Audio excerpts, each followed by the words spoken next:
This is Calls from the Road. I'm John Shrek McPhee, the Sheriff of Baghdad.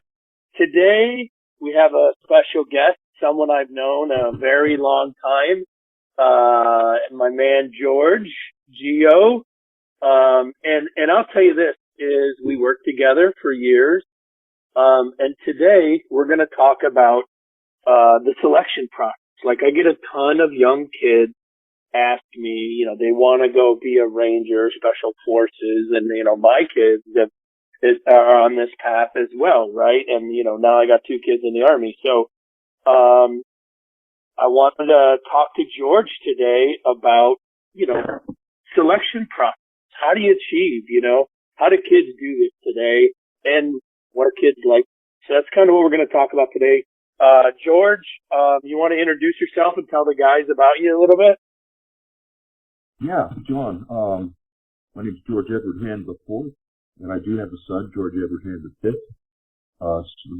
slating him to be the next Pope. With that name. I was in the unit, Delta Force, and my time there overlapped John's, and I distinctly remember John. We crossed paths a bunch of times in the unit. But we probably didn't do a single thing together because I was already away from A Squadron doing some advanced force operations. But, when I was specifically introduced to John, he was already famous to me because he was going on our A team, A assault team. And that team was just, to me, was amazing, primarily because of the team leader for the longest time, Donnie Harris. And I think when John got there, I think he had Jim the Grinch, last initial and then Mike. And I was, just as much a fan of the Grinch as Don and other guys on that team. I'm really close with some guys that are from that A team, like Bart Wiggins. We talk like every day in the form of passing memes and insults in Spanish because we did a lot of work in South America together. So I was real fortunate to get to an introduction to John McPhee in the unit. I could brag that's where I first met the guy, and I could say I was in the unit together with Trek and impress a bunch of people. That's funny. Yeah. That's funny because I say the same about you. I say the same about you. Everyone's like, Gio? And I'm like, of course I know Gio. And I met you before that. And I was going to say this for the end, but we're kind of talking about this now. When I passed selection, right, you and Guido were you and Guido were at the Glühwein. Oh my God! Right, yeah. And we were so stoked. And what I didn't know, I learned this later, is I was one of the first guys in. Right. Holy shit, John. Yeah, and I got the helicopter ride back because I was one of the first guys in. So I got done, and I shook hands with the commander, and they sent me to you guys because you had a fire. And, I was waiting for the helicopter ride, right? So I was just kind of standing there.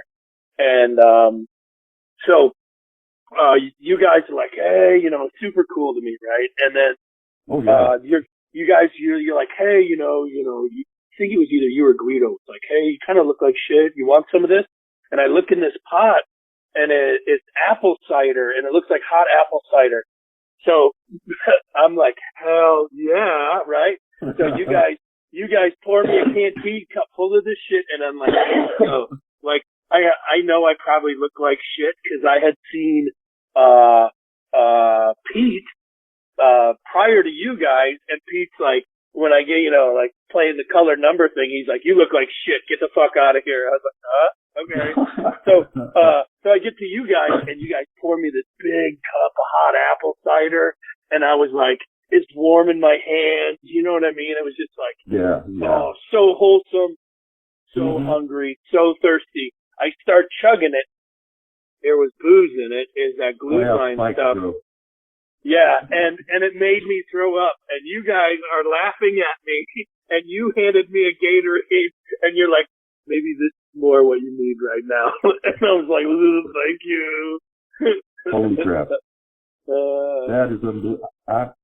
Well, that warms my heart, man, because, you know, me and Guido were really, really close, you know? Yeah. And, of course, he was killed, you know, and that he got hit by a rotor strike from... I watched it. I watched it. Yeah. I watched it. I was right there. Huh. We landed I next didn't know that. Yeah. I didn't know that.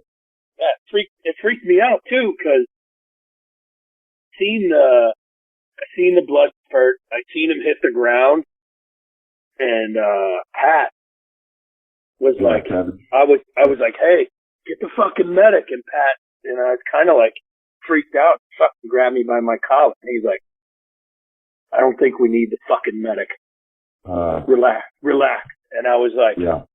Fuck. And I'll tell you, as a new guy then, as a newer guy, it freaked me out because in Bosnia, it was always me and Guido because, you know, he was an acquired taste, and he complained a lot, which I got a kick out of, right?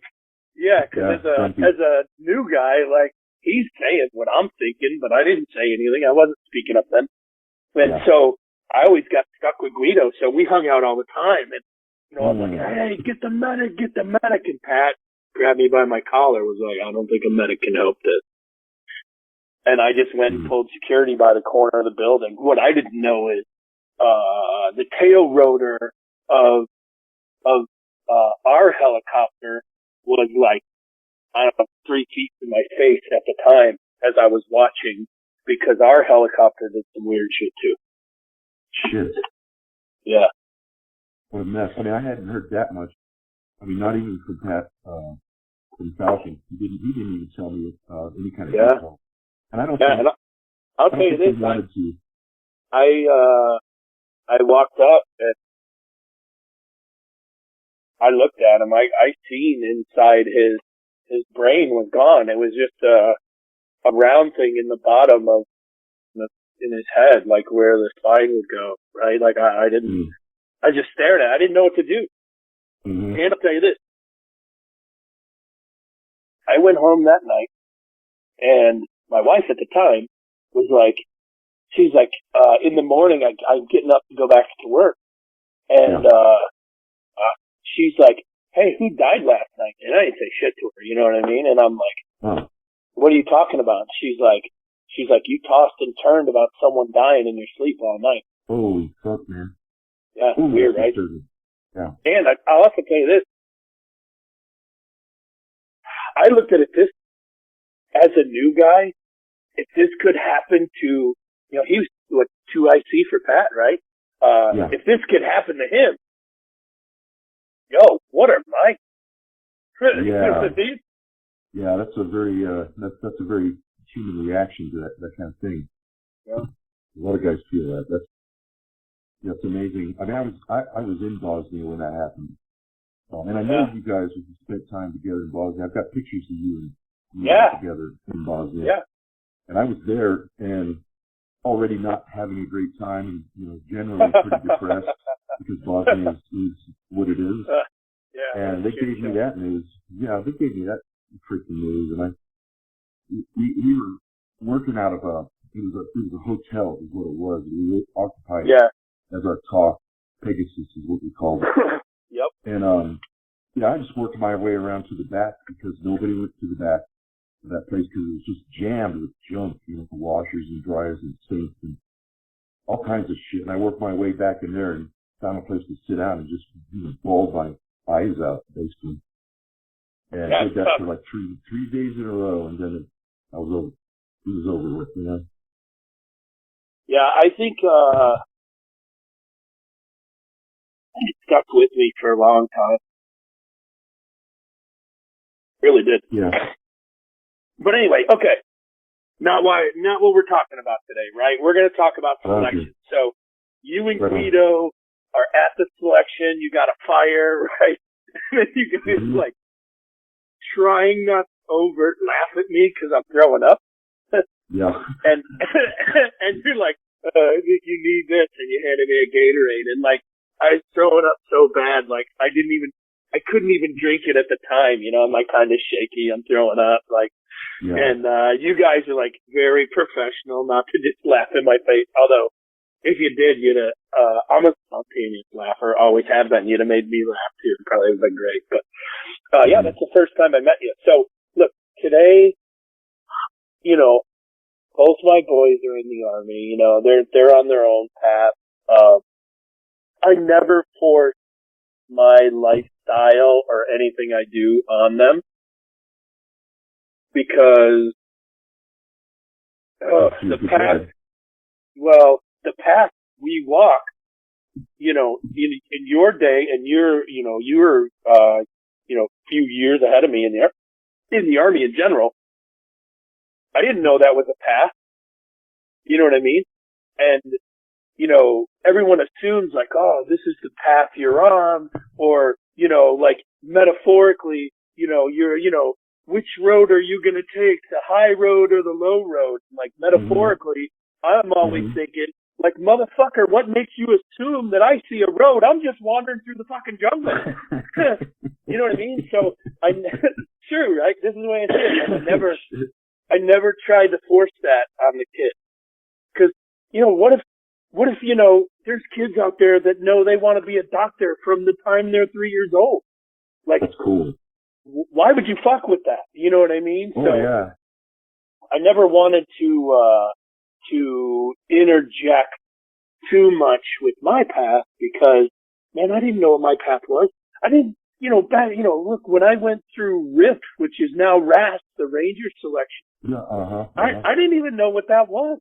I had no idea. I didn't know what their standards were. I didn't know, now, internet day and age, you could Google all of, you know what I mean? But yes. I didn't know what that was. It was, and I think, for me, especially with RAST when I was younger, and I joined the Army late. I was already 21. I was a late bloomer, but I didn't know, you know what I mean? If they're like, hey, you want to quit? Well, I could have quit at any moment of any day. But for me, there was nothing behind me. There was nothing for me to go back to. There was nothing for, I grew up on the south side of Chicago. It's a fucking shithole. You know what I mean? Yeah, and that's why I've never moved back. The truth is like, I had nothing to go back. My parents weren't, they didn't come to my baseball games when I was a kid. You know what I mean? No one ever showed up to see me do anything. So I feel like I had to. Why wouldn't I take that step forward? Because I definitely can't go back. Yeah, you want to do that, man. Yeah, so I always felt like I could never go back. But what I'd like to know from you is, okay, what was your kind of path in the Army? I did RAS, SFAS, then unit selection. What was your path? My path was, I was mechanized infantry coming in, and I had tremendous expectations for the Army because I really, really wanted to be there. And it was a real letdown. So from there, I learned that, a way out of the mechanized infantry was to go to the Spec Ops unit. And the only thing I knew about them, that I gleaned about them, was every one of them was airborne. You had to be airborne qualified. And that was like a real showstopper for me because I have a clinical fear of height. I can't even stand on the roof of my house and look down, So that was the showstopper, and I just kind of bided my time. And when my 2-year enlistment came up, I was so fed up with the guys and the Army, the way it was there, that I was ready to go airborne and jump without a parachute. That's what it took. Like, no, keep the parachute. I'll just jump. I don't care anymore. So I did that. Went airborne. Then I went to SFQC, Special Forces Selection. Yep. And I went there. I did a quick tour with the 7th Green Berets, and then I was asking real heavily to go to the 1st Green Berets because I came in speaking Chinese, and I understood that their area of operations, their AOR, area of responsibility, included, the Chinese language. So I thought I could be good there and, actually get to use the language. And that sure didn't happen. So, and I left, I left, I went to dive school as a cadre member. I was a student there, passed. I went back there to fulfill a SWIC requirement, a SWIC tour, like all berets, at some point in their career, they have to go and get on the platform. They have to teach. And most guys don't want to do that, man. They want to stay on the game, rock and roll. And I decided that, well, if I have to do it, rather than fight it and avoid it, I'm going to be proactive and pick the platform that I want to be on. And to me, in those days, like, the combat divers, they were like the cream, even a For real. Team. Yeah, they were just For like real. the shit. Rough mission, a dangerous mission. The guys were even in better shape across the board. And that school was unbelievable with how professional it was and precise. So I jumped out ahead and got a tour there. And it was a 4-year tour. Of course, the war happened, in Iraq. And I didn't realize how that worked. I'm like, I'm going to the war. The Army said, no, you're not. You're a force multiplier. You're a force multiplier position. And we're fixing to lose men. The guys are going to die, so we need the force multipliers in place. And I was like, wow, what a trap that is. I had no idea. And I learned again, I'll tell you that most of my career in Special Forces, I never said this to anybody, but all kinds of people kept saying, George, man, you need to go to Delta, man. Check out Delta Hand. Hand's going to Delta. I totally was completely opposed to that. I said, no, that's a work in futility, because I read the requirements and I don't even touch those requirements. There's no way. It's just not in my composition. But being in a dive school, guys from Delta came there, and I didn't know if they were from Delta, because they weren't supposed to tell you that in the first place. But the cadre could figure it out. And I go, man, these Delta students are freaking unbelievable. And I had several approach me and say, hey, are you interested, George, in an assignment with Special Operations Unit, Special Mission Unit? And that was flattering, but it was always, no, sorry, I can't make that, can't cut that. And the biggest one was James Nelson Sutter, who also passed away.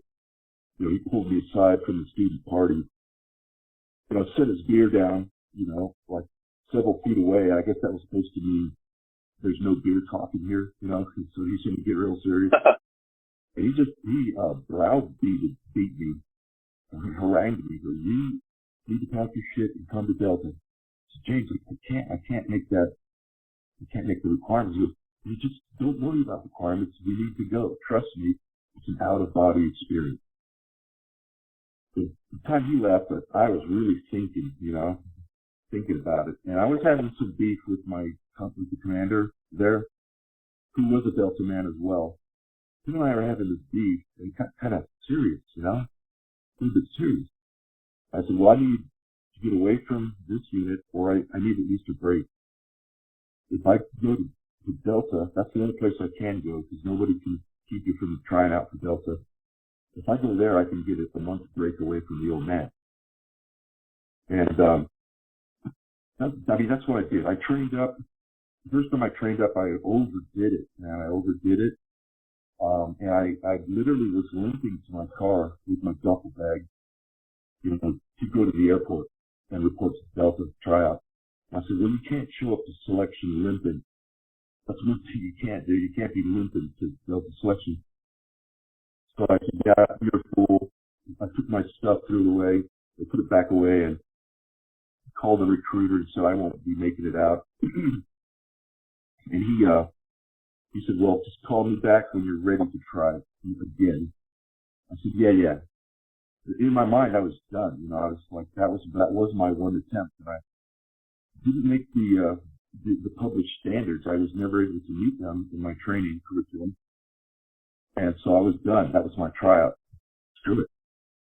And so I went back to being the instructor as usual. And one of my students approached me. This is Dick Graybear. He said, hey, Sergeant, were you supposed to be in Delta tryouts last month? I said, yeah. How did you know that? I mean, I didn't tell anybody. And he goes, well, I went there last month. I didn't make it. But there was a bunk bed that had your name on it, said Sergeant First Class George Edward Hanford. And that really, impressed me. I was like, God, my name was on a bunk. I didn't show up. And that got me back into the cycle. I gotta go. I gotta go again. And Dick Graybear actually went again later and made it. He made it as well. Him and I were in the unit together. So I, did the best I could. I showed up. I made it. I was there with Patrick Arthur McNamara. Him and I have been friends for like 35 freaking years. Still friends today. Him and I were there together in selection. It was great. So I made it my first try, which is unusual. It's like it wasn't going to kill me to fail Delta because I kind of went in there not expecting to make it in the first place. Which is a shitty attitude. I get it, but that's just the way it went. And McNamara has a tremendous quote that really explains that well. I'm just not going to say it because I don't want to get it wrong. But it has to do with that, if you can somehow get rid of your diehard necessity, to achieve this goal, you're probably going to get along a little bit better, And, so I just kind of went with the flow, did my best, definitely never quit, and made it through the first time around. So, I went to the unit, did 10 years there, met the Sheriff of Baghdad, John Schreck McPhee. Had a large time, left with the unit colors. So that's it. Now I'm looking at the colors right now. They're on the wall, right above my computer screen. So it's a beautiful thing to have.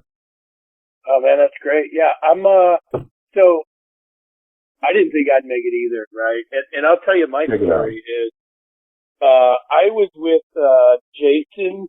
So I went to the Q course. I left first Ranger Battalion, right? I went to the Q course.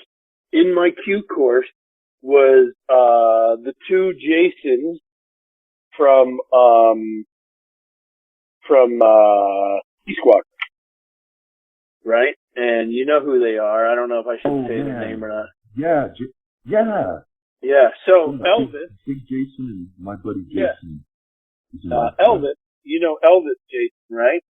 Yeah. He was my Q course buddy, right? And it's just a matter of where we sat the first day in class. You know what I mean? I didn't know who he was. I didn't know him from Adam, and I just came from Ranger Battalion. I'm just kind of doing my thing, and the whole time, my whole time in the Army, I was only worried about what I needed to do today. I wasn't worried about you, the fucking cool guy. You know what I mean? I'm here to work. You know what I mean? And so he just sat next to me, and then the whole Q course, we were best friends. And then I'm at Elvis's house. It's like a Sunday night, and me and him are drinking, and our kids are all playing. And, I don't know how much beer we drank, smoked some cigars. I think we might even drank a little whiskey, and he gives me this piece of paper ripped off corner out of a notebook piece of paper. And it was 6:30. What was that field? Across from the old prison is where they used to do the PT test. I forget the name of what that place is called. Yeah, I did a test. One of my tests I did was Yeah. I did 5 of them. Yeah. So he gives it's 6:30 and it says that field up. And I'm like, what's this? And he's like, you're taking the PT test tomorrow. And I'm like, dude, that's in I was like, that's in 6 hours or less. And he's like, all you gotta do is pass. And I'm not taking what? I am not taking the PT test in the morning. He's like, yeah, you are. So I was like, well, if I'm taking a PT test, like, I need to leave now. You know what I mean? Like, I can't be out drinking all night. So yeah, I think that's what I did. I think that's what actually happened. I go to show up to the PT test, and my Ranger Battalion team leader and squad leader is there from when I was a private, and another team leader, squad leader from my platoon is there, right? And these guys were like the cool guys of the company, you know what I mean? And like they always fucking hated me, and they're like, the fuck you doing here? You're not gonna fucking pass, whatever, right? So, and I'm like, I'm hungover, right? I'm like, man, fuck, I don't need this shit, right? So we do the PT test, and on the run, I fucking passed both of these motherfuckers. You know what I mean? And I just kind of did it out of spite, you know? Check it out, man. So, nice. Yeah, so I passed, and you know, I get my selection date, right? So I show up at selection, and when I got there, dude, I was super intimidated. Like, you know, like, I'm a regular guy, and I work hard, and that's how I've gotten everywhere I've got. It's not because I got some God-given talent, or, you know what I mean? Or I have a natural six-pack, like everything I have got in my entire life. I have worked hard, you know, like, I just don't got it like that. You know, there's guys in the building that could just wake up and snooze fest through the fucking day, and I was out there working hard, you know? So I get to selection, and it's all these guys in, you know, with their Boston Marathon t-shirts, and like, I don't even know if I could run a marathon, you know what I mean? Like, and like, these dudes are super fit, and like, it was like, it was really intimidating for me. And, you know, I was thinking the same thing, like, God, man, like, if this is the guys that are here, like, I don't fucking stand a chance. You know what I mean? And then, you know, come to find out, like, you know, I was blood number 2 on the final road march. Roger that. And, I finished, like, I don't know, I think 2 guys passed me the last, like, 500 yards. But they had linked up together, and they were feeding off each other's energy versus just walking alone like I did. Right? But, yeah, well, they weren't supposed to do that. Right. So, yeah, and that's when I met you. But with my selection, like, I didn't think I would pass. I didn't think I was, you know what I mean? And I'll tell you, this is like, you know, I had another guy, another unit guy said, you know, this is what he said about me. He was like, John McPhee was never the fastest runner. He was never the strongest guy.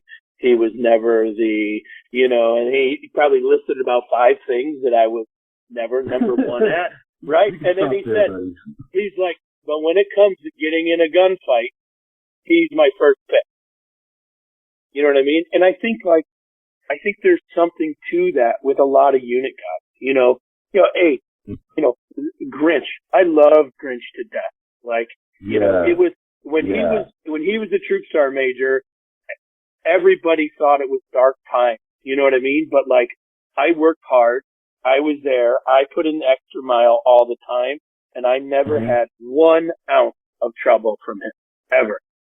You know what I mean? Like, why? Because I put in the work. I wasn't trying to fake the funk. I wasn't, you know, like, look, if we were going to do something, I was coming in early to practice, or I was, you know, I was doing everything I could just to be there every day, right? So, and I would say this is like, I think that's one of the charms of the unit that, you know, you can't explain away on the internet, because on the internet, you see these Navy SEALs, and they're all buff, and they're tatted up, and you know what I mean? They look the part, they talk the part, and then, you know, fucking unit guys like fucking Rod the Bod.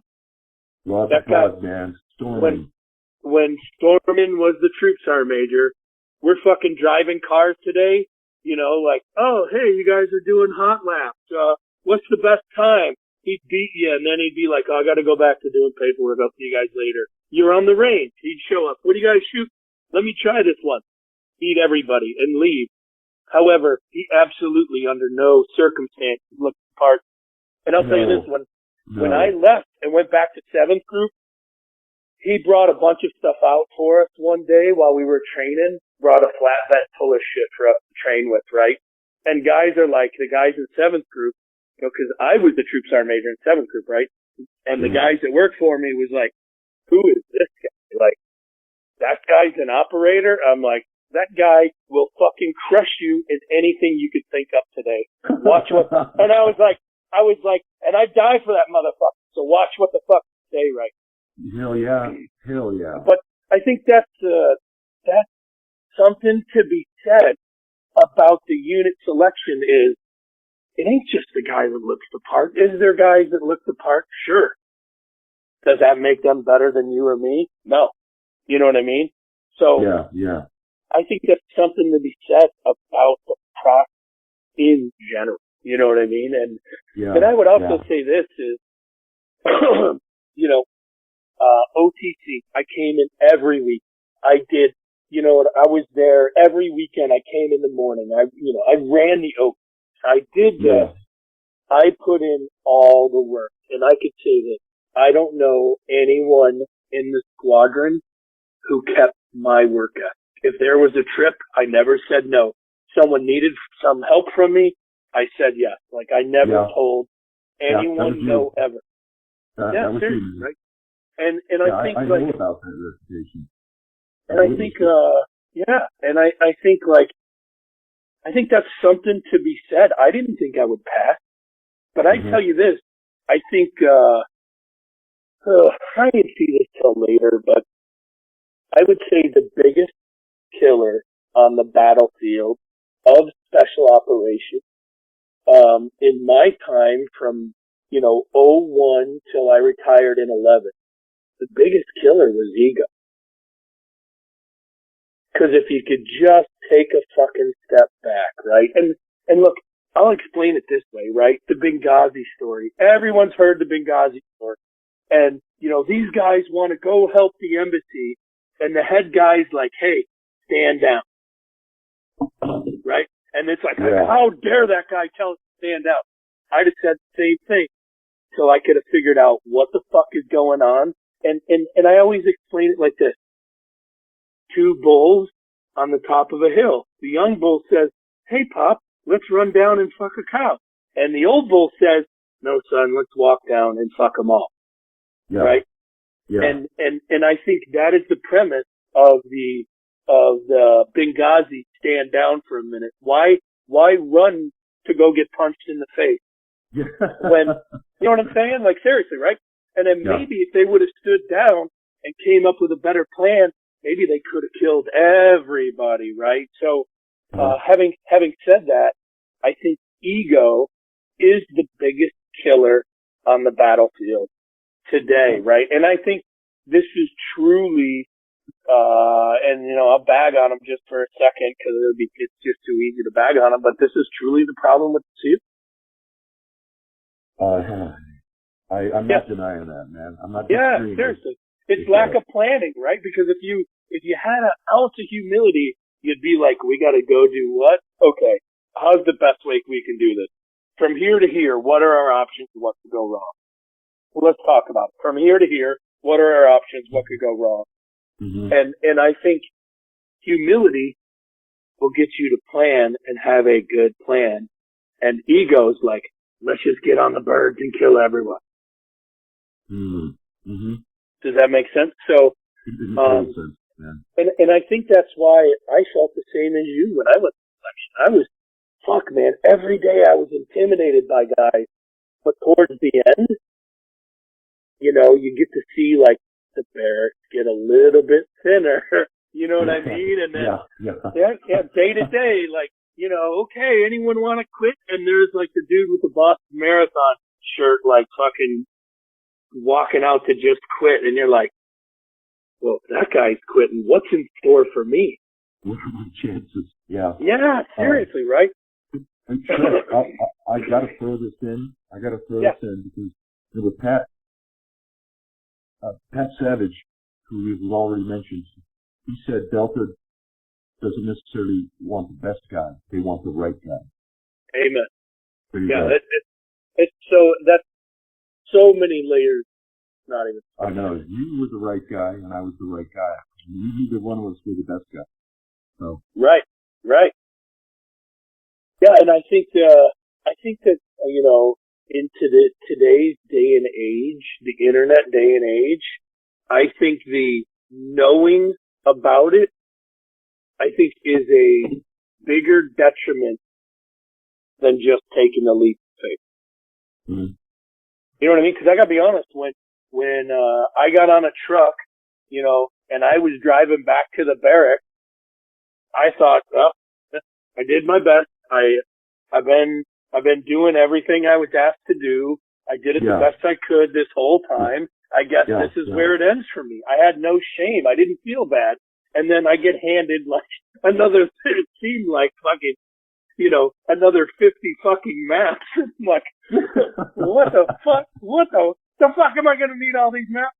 Like, well, you'll figure it out later, right? But, I was totally at peace with myself in the back of that blacked out truck, positive I was going to the back to the barracks. Totally at peace, man. Totally at peace. Yeah, because I hustle every day. Like, you know what I mean? If you're truly hustling, should you be ashamed of the hustle? Like, no, man. And I think you shouldn't, right? I'll tell you this is like, I had a warrant on my team in 7th group, a guy named John Patrick. You ever heard of him? I have not. He's a C Squadron guy. And, before selection, he goes, hey, let me give you a piece of advice, right? He goes, if you pay attention every day when you get on the truck, you'll know if you're good or not. And I was like, seems kinda bogus, yet generic, yet this might be some wisdom, you know what I mean, from a guy who at that time I thought was been there and done that, you know what I mean? And every day I paid attention. And you know what? I had no fucking clue. This fucking shit didn't help me at all. You know what I mean? Maybe it was me, and maybe I wasn't paying attention to the right fucking shit. You know what I mean? But I had no clue. But I will tell you this. When I went to SFAS, and this is what I told myself every day, right? Or whenever I was in doubt, because there's times where you want to quit, get out of the army, live on the beach, just smoke dope and bang chicks on the beach, as you're, fucking climb up the side of some mountain, right? But, when right? Like, it's true. So, when I was, in Ranger Battalion going to SFAS, there was a guy named Teddy that went before me. He was in my platoon. And Teddy is like the biggest hearted motherfucker you ever met. Mm-hmm. And, Teddy's like, smart like a bag of hammers when it comes to books and stuff. You know what I mean? But at the end of the road march, so at the end of the road march, Teddy's gonna be there. You know what I mean? Like, he is always there, right? So, not the smartest guy, like, when it comes to reading and books and stuff, but like, the biggest hearted fucking person I ever met, I think. And when he got back from SAS, and I was like, how was it? And he was like, dude, he's like, there's nothing you can't do every day. Mm-hmm. And I was like, huh. And I just kind of took it as a grain of salt. And then, when I went to SFAS, I went to unit selection. That's what I told myself the whole time. There's nothing today that is going to happen that I cannot do. Nothing. Roger that, man. Roger that. Nicely said. And Trek, you were the first guy in your class, and that's amazing to me. I can't fathom that. The first guy in my class didn't make it past the board because he was, to give you the non-technical term, he was an asshole, and all the commanders recognized that. They said that guy's never going to make it with the group that we're looking for. So now, me, I think No, I wasn't. I was the second to the last guy in. That's how slow I was. It took me 18.5 hours to complete that road mark. So yeah. now you know, man. You know, I'm not even ashamed of it. I'm kind of proud of it. Yeah. Hey. Fuck, these guys walked for 16 hours. Screw them. I walked for 18.5. Yeah, fuck that. Well, I'd also say this. The list is long, but motherfucker, I'm on it. You know what I mean? Yeah. Who cares where it is? I'm on the list. Yeah. Yeah, I think I was somewhere at oh man, I would say I was somewhere at about I don't know, 14 maybe-ish. Somewhere in there, 15. It's like a whole extra RV I added onto my. Well, I did walk up the side of a fucking mountain, and I hated every minute of it. And then I get on the top of the mountain, and I'm still going up the mountain, and there's Laurel on the top of the mountain, like, yo, doesn't this shit grow where the fucking water is? I know there's no water on the top of the fucking mountain. And I just kept complaining about it the whole way. And then, like, I'm busting through brush, and then literally I came up on the truck, and I was like, oh, okay, I guess that works. That mountain. Yeah, that shit just would never break, that Laurel. Something that really, that I really suffered through, and to my own fault, is that I let rumor control convince me that the end of the course was the top of that mountain, you know? So when I got to that truck on the top of the mountain, I thought the course was open. And little did I know, I had like 9 miles of some of the worst walking ahead of me. And you know something here? I'll confess this too, man. I'll confess. I wrote about it anyway. But when I was lost on the top of that mountain, trying to find a truck, I had no clue. But the guy that was the first in our class, the fastest dude, he came from 10th Mountain Division, and he got dropped for being an asshole. But he had custom soles on his boots that nobody else had in the class. No one had a footprint like that. And the whole class recognized his footprints because we were always behind him, you know? Yeah. Every day. So, there's fuckhead's prints. There was a couple times where I got mixed up and I'd get to a Y and someone's footprints, well, actually, no, I know who it was. His footprints would be like one way down the path in front of me. And I was like, I'd look at the footprints going like to the left and I'm like, fucking wrong, and I go to the right. And I was right. I was right the whole time. Matter of fact, he didn't make selection that time. He made it years later, made it to A1, and then fucking disappeared. Like he lasted like 3 months. Well, I don't know. I never heard from him again. Oh, okay. So he was good at that type of stuff, but not so good at everything. You know what I mean? Yeah. Shrek, this might be interesting to you. In my selection and assessment class, my wife at the time, one of her husbands was in my selection and assessment class. Dang. So that was weird. And luckily, Pat McNamara, he'd been to DLI, and that's where she was married to this guy. It was a DLI marriage. Those are famous, you know. Yeah. Thousands of them happen. None of them last more than a few months. All they are is a piece of ass. They're not a marriage. It's a piece of ass. Yeah. So, or maybe some shared housing. Yeah. But they're all for the wrong reasons. He gets these marriages. So that was her marriage. And Mac told me that. He goes, this guy right here, he was married to your wife. I'm like, oh, thanks, man. It didn't bug me. I promise you it didn't bug me. I didn't give a shit. But I was just glad I knew because I felt I had the upper hand. But it was bugging the hell out of him, and he was trying to figure out a way to approach me, to talk, you know. One day, I got sent for, man, just like, Italian mafia. I got sent for by this guy downstairs. The ranger came up and said, Sergeant Gargan, your attendance is requested. Downstairs, the Marlboro man wants to talk to you. And he got that name because you're a chain smoker and wore this really long coat, like Clint Eastwood. And he sent for me. He came down and said, "Hey, what's up, man?" And he told me, and we talked, and we actually got along pretty damn good, you know. We got along real well. Until we started walking seriously. And he showed up in his jump boots, paratroop jump boots. He was walking in the snow, and he failed like immediately. So that's the thing, Shrek. I got a request from my boss. So I'm going to sidetrack real quick. He wants to know how you got the name Shrek. He already knows the sheriff of Baghdad, but he asked me about that, Shrek.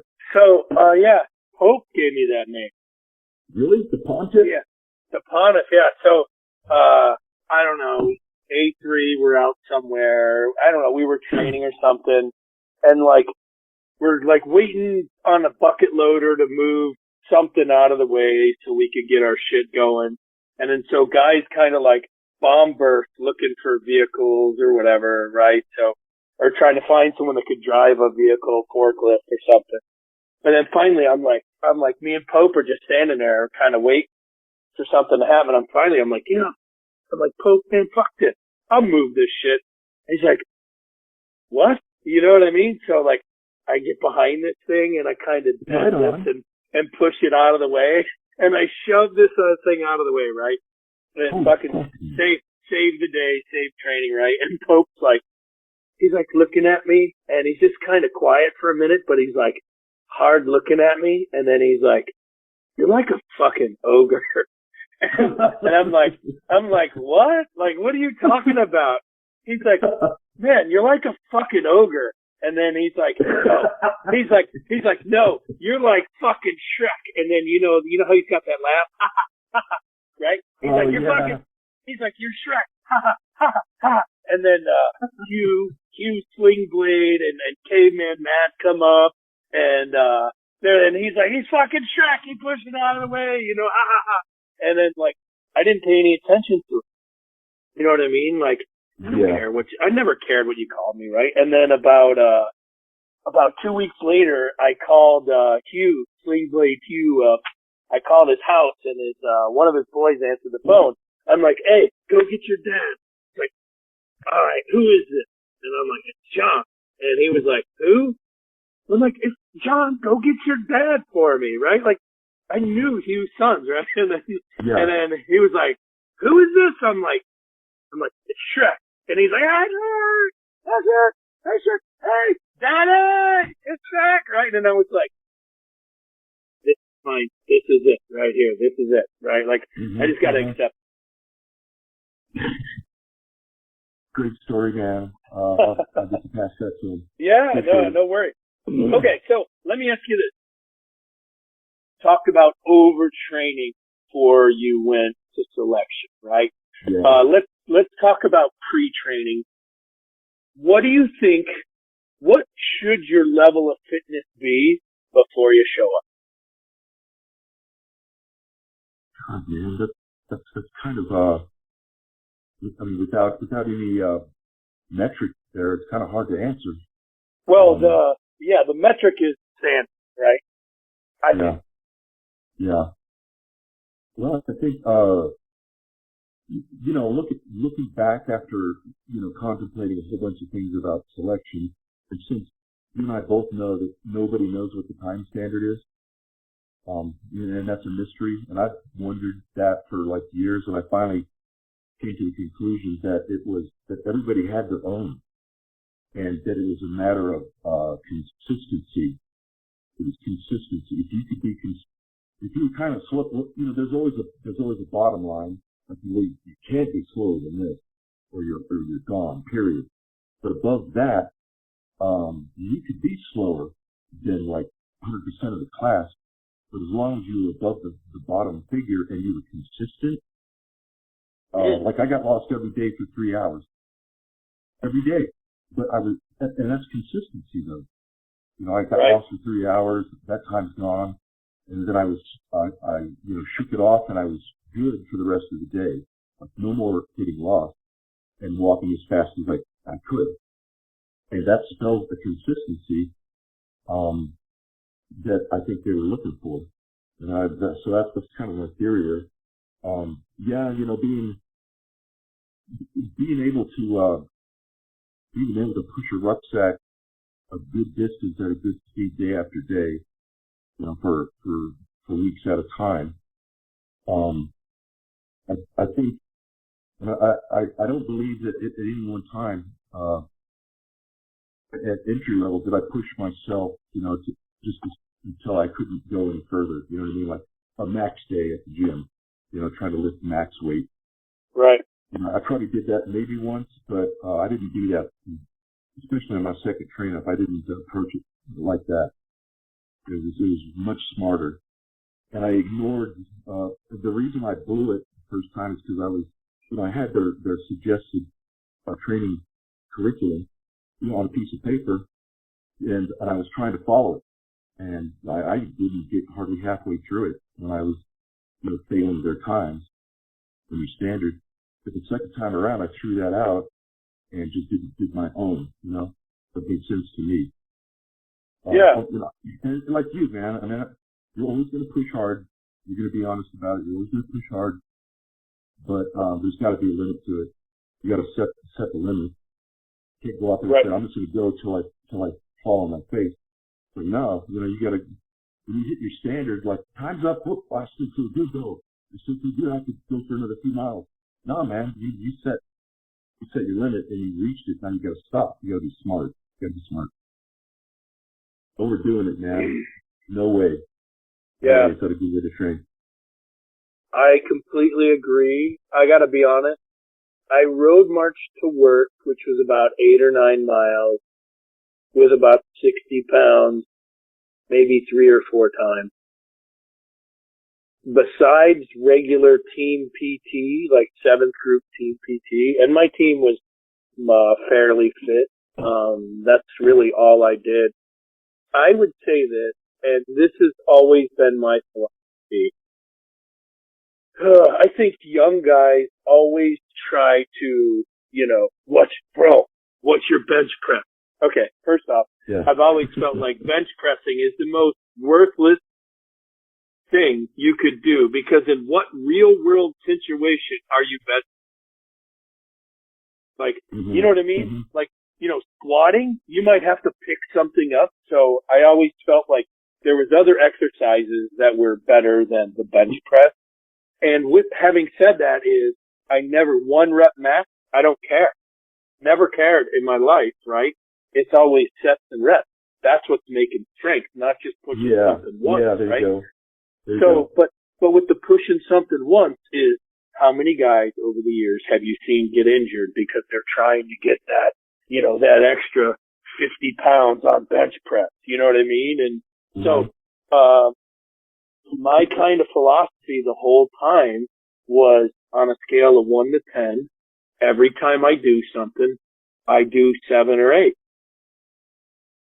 But eventually, over time, this month 7 could be next month 5 because I'm getting better. Oh, you know what I mean? So right. that scale of 1 to 10. Now, that scale of 1 to 10 also, my entire career kept me from being seriously injured. Interesting. Yeah. Yeah. So I personally think with the selection is you have to go. I believe there's a peak fitness that you could achieve, and this is every human being, right? And then, you peak at your fitness level, and then you crash. And then it takes you months to get back to that. Does that make sense?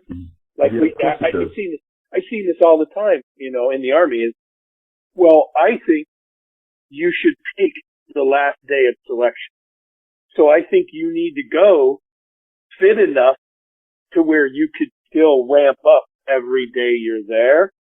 And you'll probably have less issues. Having said that, when you peak and you're at your peak and this is all you could possibly do, you're rolling them dice for injuries. So, my whole philosophy strategy was, 7 out of 10, 8 out of 10 for every workout. Now, I'd also say is be able to do the standard, right? Whatever that is, and I know the standards have changed over the years. The Army standards changed like I could never run an 11:54 to get a 300 when I joined the Army. I'll get a 12:30, but I ain't fucking breaking. I mean, it took me, being in the unit probably 6 years, and it took me a probably 8-month process to run an 11:58 at 35 years old, 34 years old. You know what I mean? But I'm breaking the 12 there. I'm doing this. How do I got to do this? And it probably took me 30 weeks to train up. But when I was a young kid in the Army, 12:30 is what I'm doing. But 12:30 was well inside any standard set back, I was push-up, not a problem. Sit-up, not a problem. So for pre-fitness, I would say be able to do the standard even on your worst day. Oh, there you go. Yeah, there you go. Yeah, and I'd also say be able to peak somewhere through the selection process, if not the end of the selection for fitness. Because if that happens, you're less likely to get hurt. You're more likely to be increasing your fitness and your strength every day instead of it breaking you down. Yeah, I can actually better answer that question. I didn't really answer it before, but I've never made less than 300 on a PT test in my entire Army career. And I was on a diet team. Yeah, we were always in shape. But you could spring a PT test on me any day of the year, right? Just bam. Morning, George. Guess what? You're taking a PT test this morning. I'll go, okay.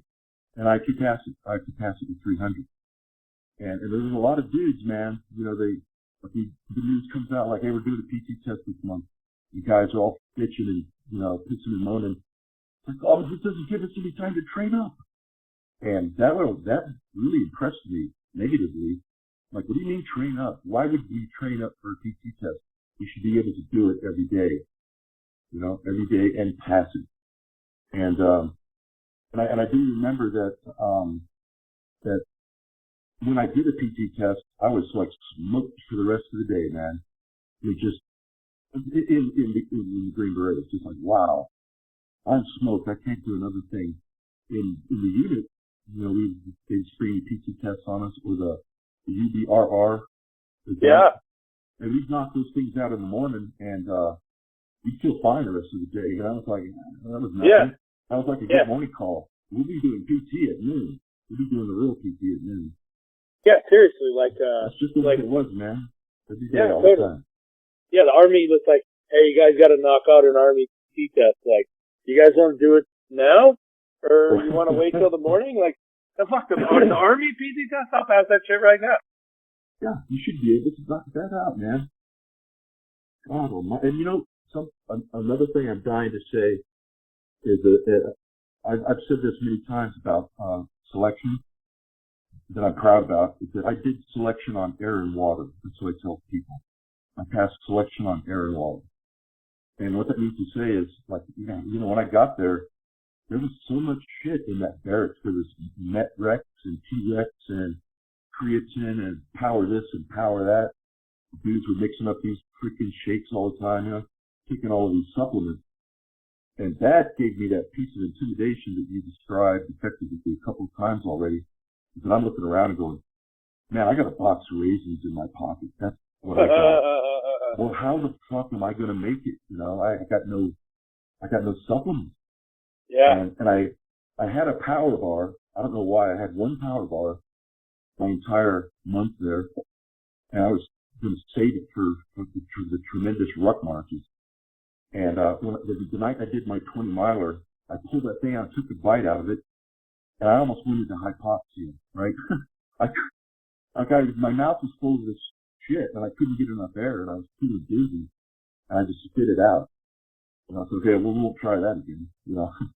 That's as much supplement as I got my whole trip there. I'm not saying that it's wrong to take that stuff. I'm just saying I didn't do it, and I still made it. Yeah, I agree. I did the same thing. I only, me and this guy, Adam, who ended up, he's in the unit for a long time. He ended up passing later. He was a comms guy.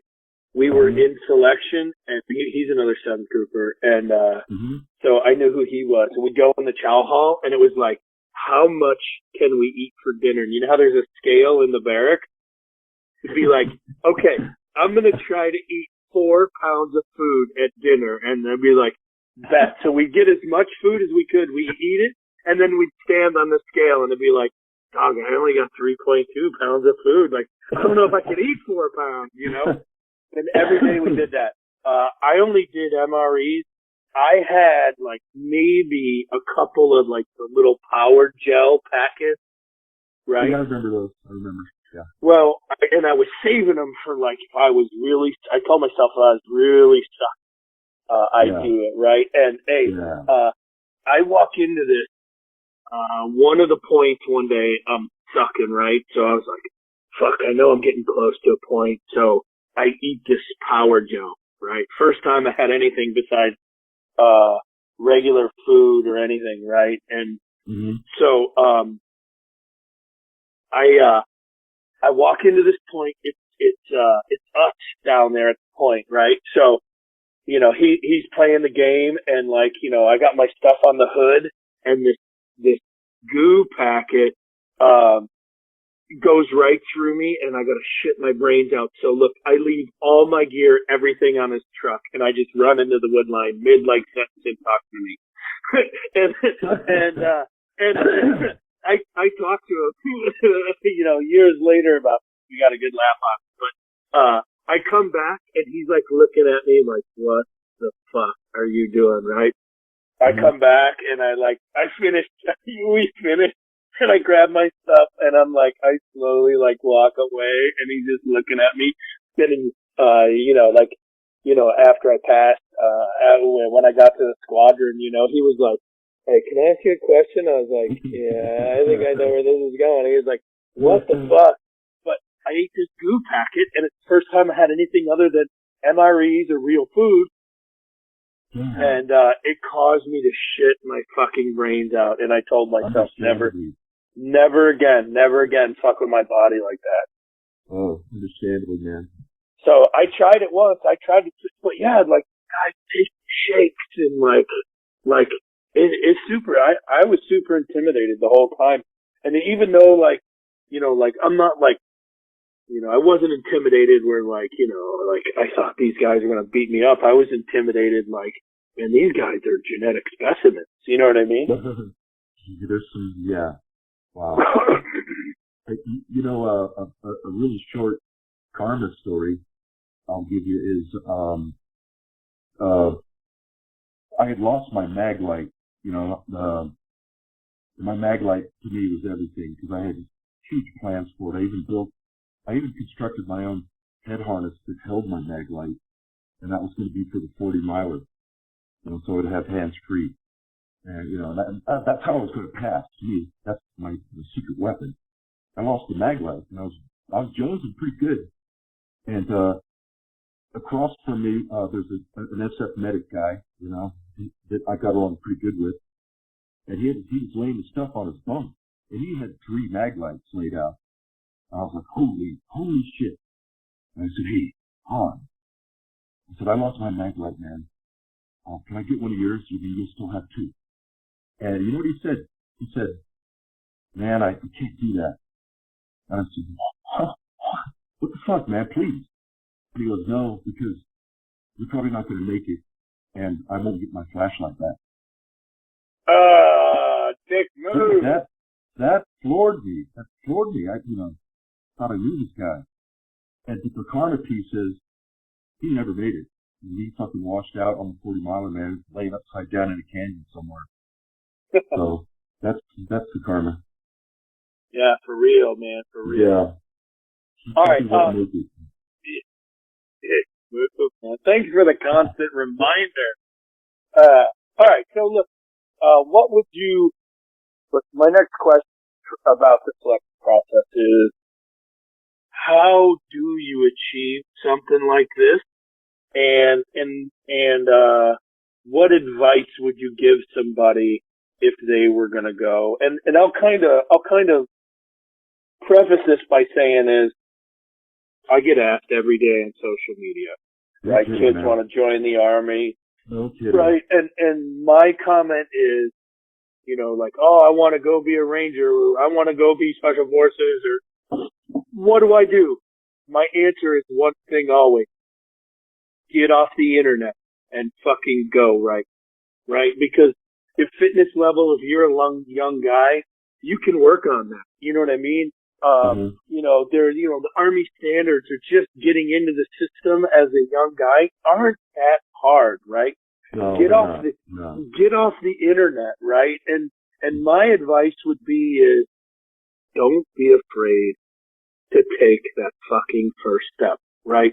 And I'd also say is, you know, I think a lot of why guys pass selections is they have to accept that at some point they're going to fail. Yeah. And I think a lot of guys are scared of failing, so they don't really want to know. Well, that's unfortunate. Yeah. No, but it's for real. Like, how many dudes you know that are complete studs? You're like, hey, dude, why don't you come do this with me, right? And the guy's like, oh, no, dog, I couldn't do that, right? He couldn't handle the ego bump if, you know, he didn't win or he didn't come in whatever, right? And I think, you know, again, ego, right, is a big thing. So what advice would you give somebody? You know, I kind of mentored a guy, you know, through ROTC, and he's a commissioned officer today, and you know, we still maintain loose contact. And he, at this point right now, and it's kind of shocking, he's considering giving up his commission to go to unit selection. You know, he's telling me this. I'm like, I cannot advise you. I will not advise you on that matter. I can't. There's no way I can do that. Right. But there was another guy that he's a PJ out here in Albuquerque, New Mexico, and because I write for SOFREP. I've been writing for SOFREP for like 5 years, and they sent me a T-shirt with SOFREP, and my oldest daughter who lives with me, she immediately took the shirt and she's wearing it in town. And a guy approached her on the street and said, nice T-shirt. Do you read there? You know, she goes, well, yeah, I read there, but my dad writes for them as well. And he says, who's your dad? And she said my name. He goes, holy shit, your dad is, you know, George Hammond. And he asked her, he asked permission from me through her that if I could mentor him through Delta Force training, you know? And I said, no, tell him to get lost. I didn't have a mentor. I didn't know him help me. Tell him to go fuck himself. And then I immediately felt bad, you know. And within a day, I said, you know, go ahead and pass this guy my phone number. We can text. I ain't talking to him. We'll just text. And we did that. And I got to liking the guy. You know, I got to thinking, this guy is good shit. He's smart. He's a PJ, so he's already in shape. He's in good shape, you know, because you can't be a PJ and can't be a pig and be a PJ. And it got to the point where we were, you know, talked voice over the phone. And I just, it was really just, you know, steering away from saying anything concrete to the guy. Mostly it was like, you know, you have the physical condition. You're at that margin where you can go try out and do anything and be successful. Your body can handle it. The thing with selection is no one's body can really handle that shit. You know, I know you passed and you're still alive, but it's kind of like James Sudler told me years prior. Said, George, it's an out of body experience. You just have to go. And I didn't know what he meant by out of body experience. And I think that's horse shit. Kind of like you, Shrek. It's like, well, there's some wisdom in there, but I can't seem to extract it. Yeah, maybe that means something to somebody. Yeah, and I believe that, yeah, like my body met its limit, you know, into the 40 miler, it met it. And if I didn't have a strong mind to pick up the slack, then I would not have made it. And I was trying to tell this guy that's it. It's like I can't. There's no secret. You know, there's no way to cheat in selection. I can't cheat you through. I can't give you this wisdom that now please don't tell anyone I told you this. But you know, there's a shortcut on Mozart Mountain. You know, there's a shortcut. Here it is. It doesn't matter. And I've always said that I can get a stack of them of all the maps. You know, all whatever 30 maps there are, and I can give them to a guy. So you have all the maps now, man. You got a tremendous leg up on selection. But it's just not like that, man. You can look at that map for a month, but you still got to get out there and you got to walk that terrain, and that's the deal. So all the time trying to convince this guy that there is nothing I can say. There's no secrets, and I'm not a cheerleader, man. I'm not gonna coddle you, and I'm not gonna cheer you on. You're just gonna have to go do it. I think we talk, you know, really sensibly like men.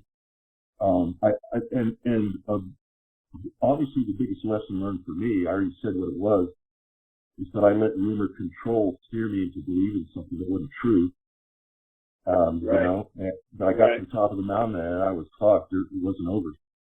And I just said, if you can avoid being in the barracks and listening to all this scuttlebutt between these assholes who think they know something, if you can avoid that and, you know, just keep going into every day as a tabula rasa, you know, blank slate, that you're positive you don't know what any day is going to be like, you know, and just go for it.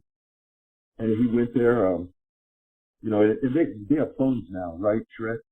I mean, this guy would call me on his iPhone. What? What are you doing calling me, man? You can't do that. But he didn't call me a lot. He just like a week or every 2 weeks ago, hey, I'm still doing good. We didn't talk about what happened to him that day. It was just, you know, friends, basically. And, he made it, right? Awesome. And I was elated as fuck, and I was telling people, you know, I mentored a dude, and he made it. And he asked to meet me. You know, we met at a restaurant for a couple hours before he left, to report to OTC. Yeah. And, I was floored, John. I was floored, man. This guy, he got dropped during CQB. Mm. He got dropped, man. It just fucking floored me. The way they explained it to him was, you're not able to learn CQB at the rate that the rest of the class is, so they dropped him. I didn't even think that was a thing. You know what I mean? I just didn't think it was a thing. That's fucking legit. It's fucking legit. Totally he was crushed, but he's being such a freaking man about it. And, you know, we're still in touch now. I can pick up my phone and send him a smart open mark text, see what's up. You know, I'm not going to blow this guy off. You know, you failure. Take my number off your phone, motherfucker. No. You know? Yeah. Well, I'll tell you this is, I have mentored a lot of guys into, the Ranger Regiment. Like, I've mentored, I could start naming dudes that I talked into just going, just fucking go. You know what I mean? Like, yeah. You know, I don't know if they're going to pass or not, but like, if you're too afraid to take that first step, you're never going to know. You're going to be 100% failure if you don't take it, right? So, I've mentored a lot of guys there. And here's what I would say with the mentoring is I think a ton of shit about this, but I think, too much information is a detriment to your goals. It is. I think, you know, I think you have to take that first step, and you need to take each step individually. I guess if you can, I don't know, do that every day, you're going to be better off, because if you're just worried about taking that next step, right, you're not worried about the barracks scuttlebutt and who quit and who's a shoe-in, but he already quit, and then what chances do you got? And like, yeah. I would say, you know, put up your bubble, right? Put up your blinders and stay focused. And I would say, you know, like, you don't have to know all the answers. You know, just give it a shot. And I would say this with any selection process. Both my boys are in the Army. Are they going to end up being Uber commandos? Fuck no, right? Why? Well, maybe that's not what they want. You know what I mean? Bingo. But, being in the Army as a young man is better than not, in my opinion. And if you don't know what you want to do as a kid, why not burn a few years? Learn, giving yourself to something greater than yourself. And this is going to be no shock to you. There is not a 50-year-old man on the planet who regrets joining the Army, no matter what his job was, ever. Yeah, I agree there. You know what I mean? So it's not for everybody. And I would say that the most important piece: don't be afraid to try. Don't be afraid to fail. And don't be ashamed when you put your everything, you left it all out there. You put your heart and soul into this and it didn't work out. Yeah, man, you need to walk away with your head up. Yeah. Maybe it's just not for you. You know what I mean? Like, and that's the way I feel. Like, every day, and I get asked questions all the time, like, what did you think about so-and-so when you were in the unit? Like, I didn't. You know what I was doing? I was running the open. I was zeroing my gun. I was training. I was doing hand-to-hand. You know what I thought about? Food, sleep, raising children. Brilliant, man. So that would be my advice to guys is don't be afraid to fail. You know what I mean? You know the difference between success and failure? One more step. But if you don't take that step, you'll never know. Yeah, and I know I put off so long, going to the unit because I sincerely didn't think I could make it. But I always supported guys that wanted to try out, and I always did the PT test with them. Yeah. And, I mean, the same recruiter year after year, especially at Key West. I mean, I did it like 4 times there because there's 4 guys ahead of me from Key West that tried out for selection. And we just were on a first-name basis to the extent that he quit giving me the swim test. And I go, George, I don't need to give you the swim test. I mean, come on. You're a combat diver. I've seen you do the swim test 6 times now. What do you say to just pass it up? Our relationship literally was like that, yeah. Yeah, so I finally took the damn step, man. I mean, I guess I was a late bloomer. I don't know what it was. James Sudworth is what put me over the edge. The way that guy talked to me, it was like he was giving me an order, like I was going to be seriously fucking up if I did not do it. And that bug in my ear got me to finally making the first step and not worrying about the outcome. Right. A leap of faith. I'd also say this too is I think, especially back in those days, Pete, A-Team Pete, Pete, right? I'm not going to say his last name, but Pete, right? Hotel initial last name? Yeah. Love the guy madly. Yeah. We were in the same company in Ranger Battalion. I didn't know that. And one day he was like, he's training up for selection, and then he was just gone. And, one day he was like, yeah, I'm training up for selection, why don't you give it a try? And like, the fucking barracks motherfucking lawyers talked me out of it. You gotta be older, you gotta be married, you gotta be, no, here's what you gotta be. Shit, man. There's an Army standard, X amount of years, X rank, whatever it is. I don't know what it is today, but it's probably the same back then. But, I didn't think I was ready. And then, he just disappeared. And then when I got to A-Team, I'm like, holy shit, Pete, you're here? You've been here this whole time? I was wondering where the fuck you went. And he was like, you should have went. And I was like, man, I should have. But, again, and this is one thing I've told both of my boys who are in the Army. You know what story you're probably going to hear? You're going to hear the story from the guy that didn't make it. Because the guy that made it, you don't know where that guy went. he ain't hanging out in your barracks. You know what I mean? So be very careful of being susceptible to this, A, and B, you have to be careful who your friends are. Right? Because if you're surrounded with guys that are just like, fuck that, let's go drink and party. You're like, yeah, that's right, let's go drink and party. But if your friends are like, hey, we need to do this, you'd be more likely to do it. You know what I mean? So yeah. I would say for younger kids is like, be very careful who your friends are. And in the unit, it's always perception's reality. You're hanging out with fucked up guys. What's that say about you? Yeah. You know what I mean? So, yeah. I think for younger guys, I would say, and like, the other day there was, I'm in the Ranger group kind of forums on Facebook, and I don't ever comment or say, but like, I like to I see those guys giving each other shit. You know what I mean? It's just like being in the barracks of the private and Ranger battalion, like the shit that they say to each other and everything. Like, I miss that. I like that. So I'm in these Ranger groups, right?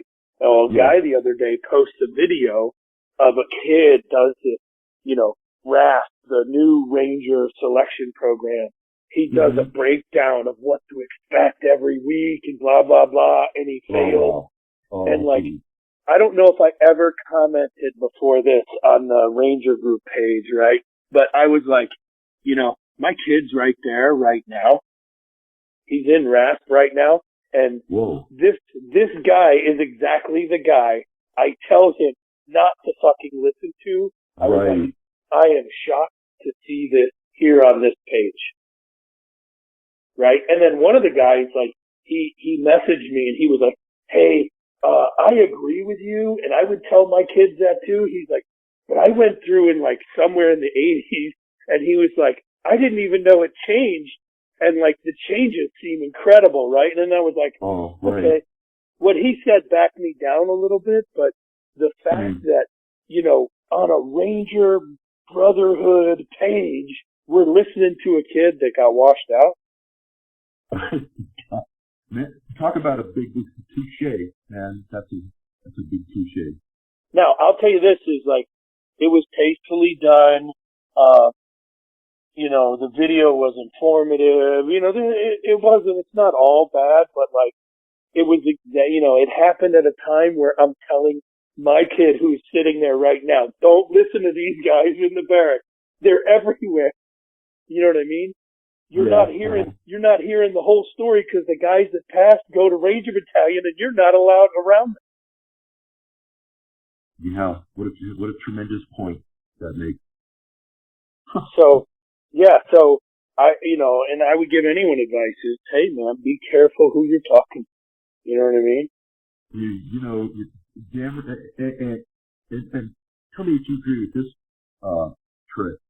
I've found out over the years that the guys that don't make it through, selection and assessment, or especially the guys that get booted out once they are in the unit and have a wall locker.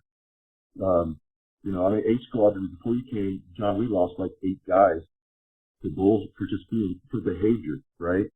Yeah. We were cutting them away, and the other squadrons weren't, and one of them, the squadron made a remark like, why is your squadron so fucked up?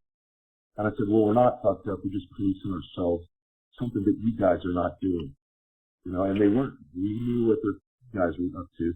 But anyway, of that group of people, almost 100% of them back in the regular army lie about why they left. 100%. Yeah, I mean, so if you're talking to a guy, so you're in the unit, huh? Yeah. So what should I do? How should I prepare? Be careful who you're talking to. Like, why is that guy not in the unit anymore? Well, I got an officer talked to me, and you had too many DUIs and lied about him or something.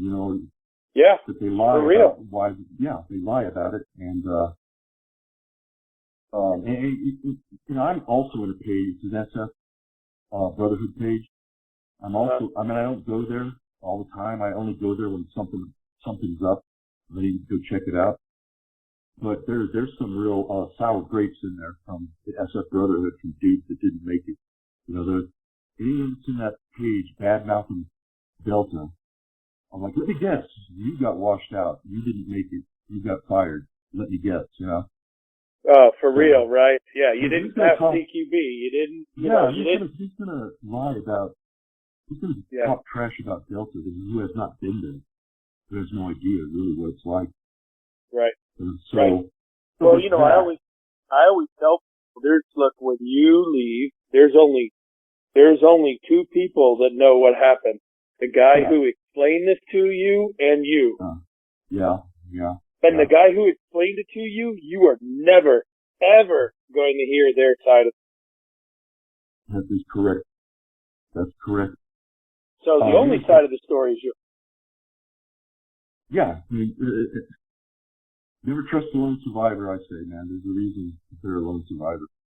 Me and Pat McNamara had a person that we despised quite a bit, and he went into selection and came back washed out. And you might want to sit down for this, but he literally said that he was so fast on the marches that he was off the scale, and they had nothing to grade him with. So they had to let him go. He actually chose that as the reason he got dropped. And he was okay with it. Oh my Lord, man. Yeah. Like stopwatches don't exist. Yeah.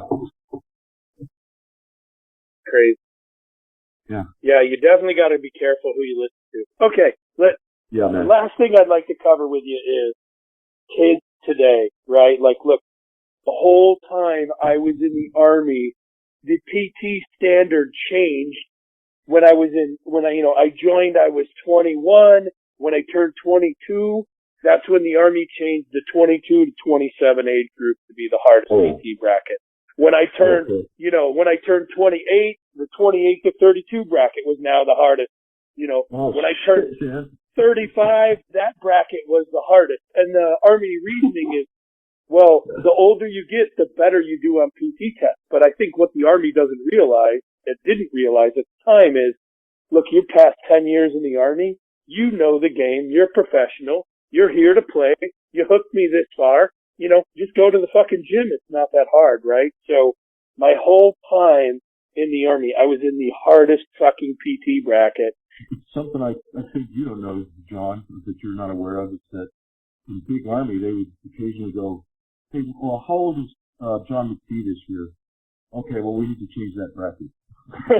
Yeah, for real, man. And then, cause it's like, am I going to score well? Sure. Right. And my whole time, I tried to always personally keep my score off the 17 to 21 year old age. Right. That's what I'm scoring myself off by. Right. But for real, the Army scored me by that for every age group. I think kids today ain't like me and you. I wasn't allowed in the house till the street lights came on. You know what I mean? I think, just always being outside, always being on the go, not on a couch playing video games. I think, our fitness levels were different than kids today, right? How would you compare millennials is what I would call them, and their fitness levels to us, and what would you tell them? What would you say to them?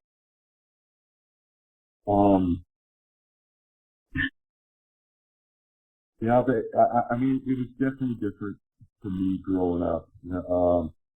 Something I try not to ever do is not even just to the kids or the millennials, but even to my peers my age, to say, hey, I was tough back then. In fact, in my day, I was tough, not like these kids that, and I look at my own son, who is 15 now, and he's a monstrous dude, man. He's a monstrous dude. He's big. He's a big guy, and I love that because he probably won't get picked on. But him and I are two different animals, growing up. I mean, I was thin, I was lean, I could run like the wind, really agile, crawling like a monkey, on and on and on. He's none of that. He's none of that. He's strong because he's so damn big. For his size, he's not that strong. His balance is not good. he almost has a complete inability to sprint. He looks awful. But he loves guns, so he just really loves them and this and that. And I don't see him going into the military, but he could go into the military. There's a lot of stuff he could do. But I frankly, even if he could do it, I would rather he did not follow in my footsteps. I don't want him in Rangers. I don't want him in Delta. That's for sure. Because it's just the way I feel about it now. I suffered a lot, you know, and I especially suffered afterwards. I don't want that for him, you know. I want him to be right. Good, not depressed. I want him to be happy and enjoy his life. I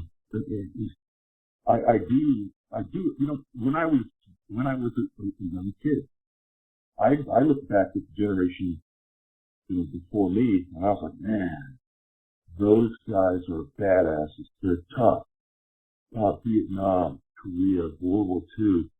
I'm a piece of shit, man. I'm not, you know, I'll never be like them. And I'll tell you pretty frankly, and I'm still not, I have not insulted anybody yet. But I stood quite strongly that today's millennial generation doesn't even look at us that way. They don't look at us as being awesome, and they would love to be like us, but they couldn't possibly be like us. So no. So they don't think that at all. I think they think we're just a bunch of, you know, cantankerous, crabby motherfuckers, you know, that bitch and complain, and they won't give them a fair break. Yeah, that's the way I feel about it, you know. I do see a lot of, I would never say, and I have never said, I've said the contrary, is that, when I look at years of my generation of Delta operators, and I know how freaking hard we tried, and I know how honest we were, and I would never look at a Delta operator today and say, we were tough, you know, you guys are just punks. Look at all that crap you need to go fight the enemy. You know, we still in Omaha Beach wearing fucking wool, you know. I think those guys are, you know, as good as we tried to be all the time, I think those guys are better today, man. I think they're doing stuff that we probably never even thought about. And all because they had nuts and took the first step and tried it. Yeah. I think they're better operators. It's nothing against us. It's just, that is natural progression. You know, you get a group of a couple of hundred dudes that are trying their hardest every stinking day to be the best. Over the years, man, they're going to be getting so much better and better all the time. And I do know for a fact that those guys today, Shrek, have a great reverence to our generation. You know, they really do. They feel like we did so much more with so little. But that is just how they look at it, and I don't see it that way at all. I think I had everything I ever needed. I didn't need as much because I wasn't doing as much back then. Man, that's such great points. For operators today, I think their reverence for us is, you know, they got the right camouflage. They got the right knee pads. They got better guns. They got better ammo. Stuff. They got, you know, everybody's got a computer on shit. You know what I mean? You don't have to navigate anymore. You know, my first couple of hits, you know, me and Jester had a link up with the squadron, and I was using, we're doing fucking street maps and a compass while I'm fucking 10 blocking it through the street so we're not fucking late. Like, so guys look at that like, holy fuck, we just watch a computer. It tells us to turn fucking left. You know what I mean? Seriously, right? So I think, like, they think, you know, we made stuff happen, right? We were given questions that couldn't be answered, and we would answer them, and we would do all this stuff with a fucking army poncho and some jungle boots, you know, but to where they're wearing, you know, Solomons and Cry, and like, so, I think, you know, I don't know, you know, in my years, I would also say this is, I think, you know, class 1, you know, like class 1's OTC, they rated, one room of one building. You know what I mean? And like, you know what I'm saying? And then like by class like 6, they were taking the whole building. You know what I mean? Like we took one building. Cause I've talked to these guys that, the older guys, like class 1, class 3, Chuck Collinwood, man. I love Chuck, man, he told me some shit, but they were taking one building.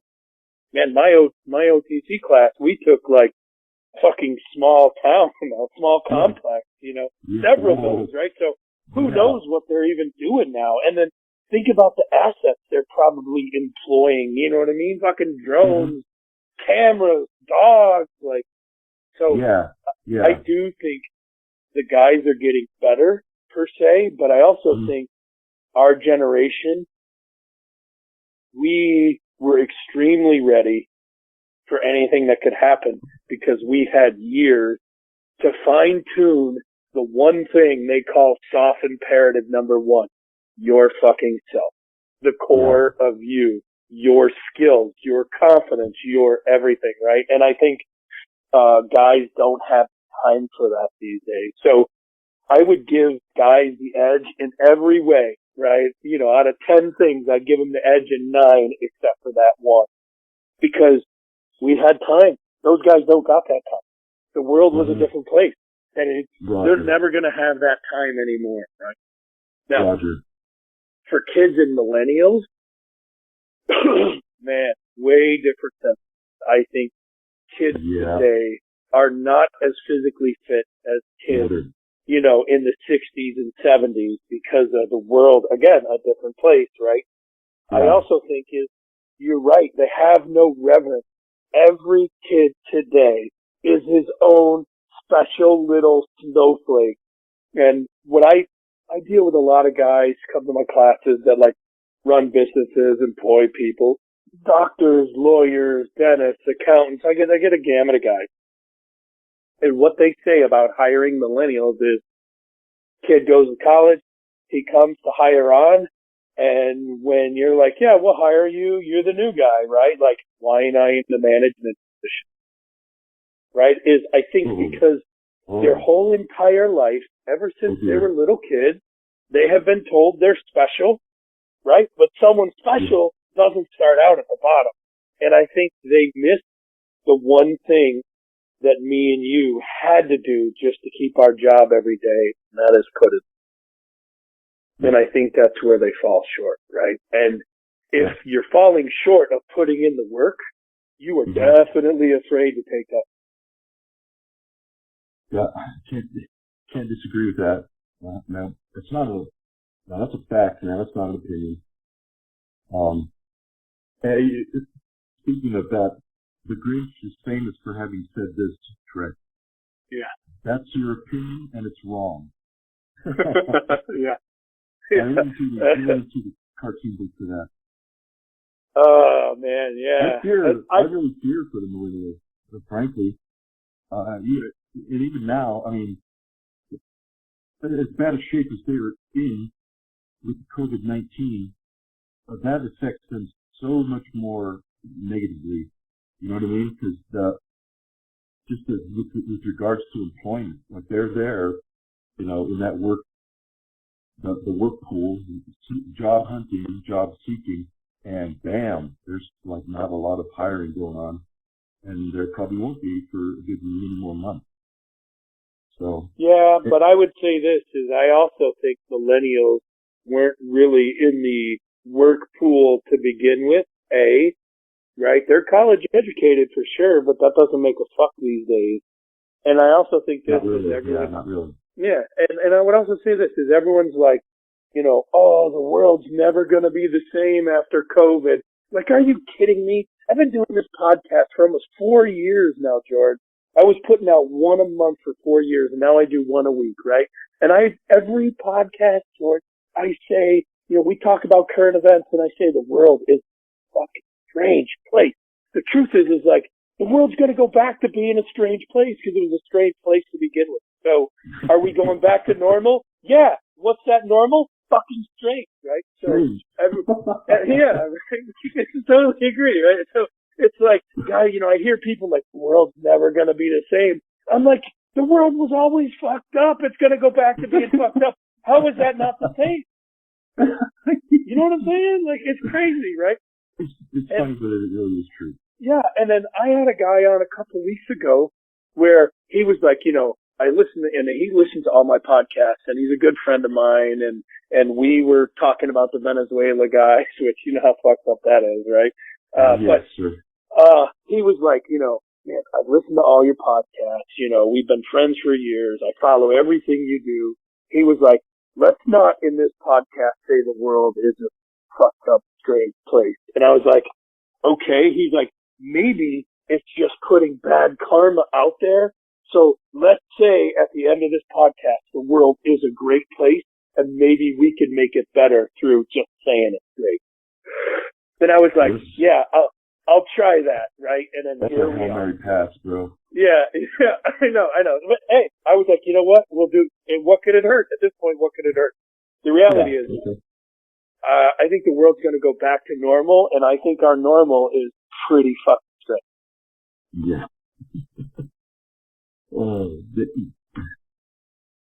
Yeah, and sorry I actually mentioned COVID. I think that's like the last podcast I did, I don't know yet. Oh yeah, I did it with Jack Murphy, and we had a pact, so like, let's not mention coronavirus. Not because it's so horrible and scary, but we're just like sick of it, and people are tired of hearing about it every time we turn around. So let's just knock out an hour and a half about anything but, and it went really well for that reason. Yeah. Look, these podcasts with me or anything goes, you know what I mean? But it's hard not to talk about because it's affected so much shit. Yeah. I mean, I got a kid in Wrath. They can't even have formation because that's more than 10 people, and you can't be more than 6 feet apart. And they can't do PT because what if you were sick? We force you to do PT, and then you get sicker. And then, so they're not doing shit. They're just locked on post for the past, I don't know how long. You know what I mean? Like, I don't fucking even know how many, I was counting the days, and then somewhere I fucking stopped giving a fuck at all. You know what I mean? Now, I've called this thing my personal barbecue vacation. Like, I repainted the house.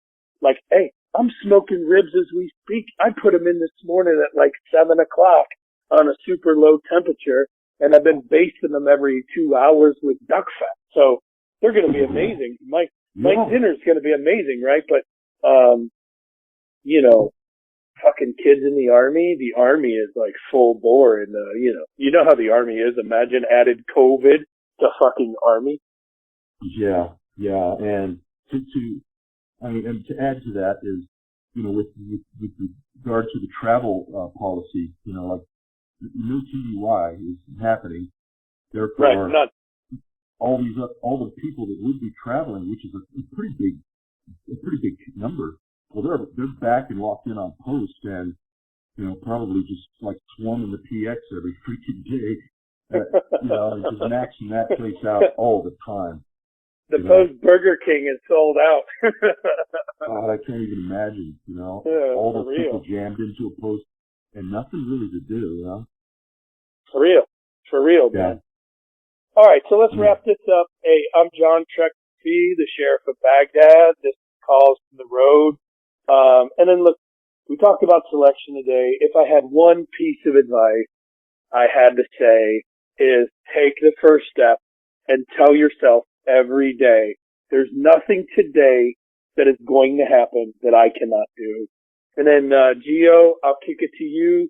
Close us out. What is where can people find you, and give us one good piece of advice you would tell a kid. Okay. I write for SOFREP, that's Special Operations Report. It's spelled SOFREP. That is Sierra Oscar Foxtrot Romeo Echo Papa.com.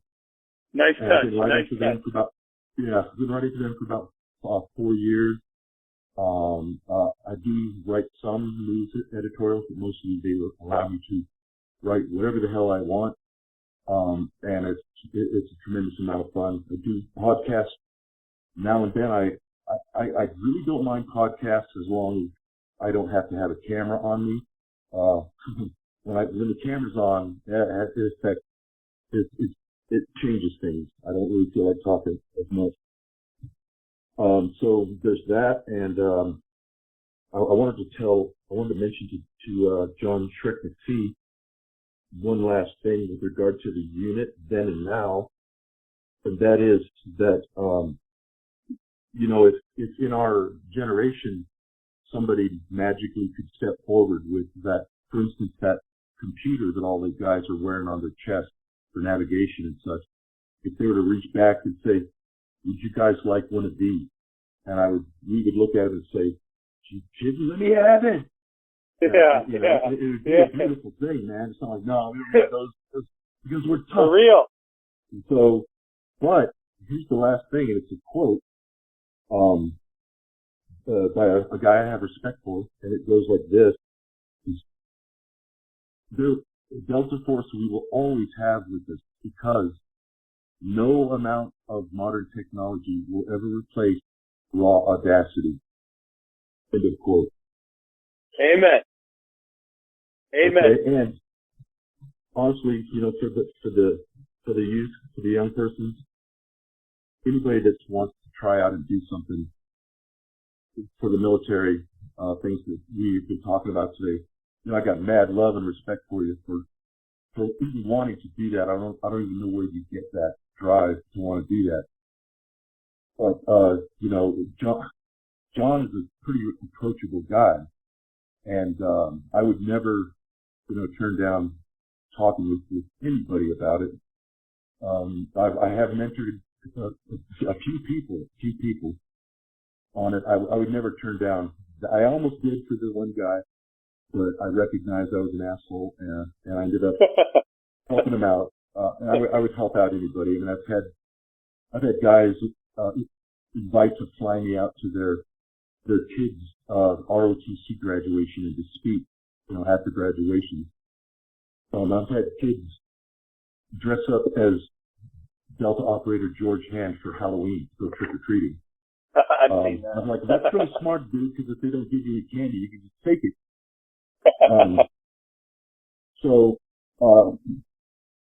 Yeah, I mean, if I were to say nothing else, I'd say, you want advice?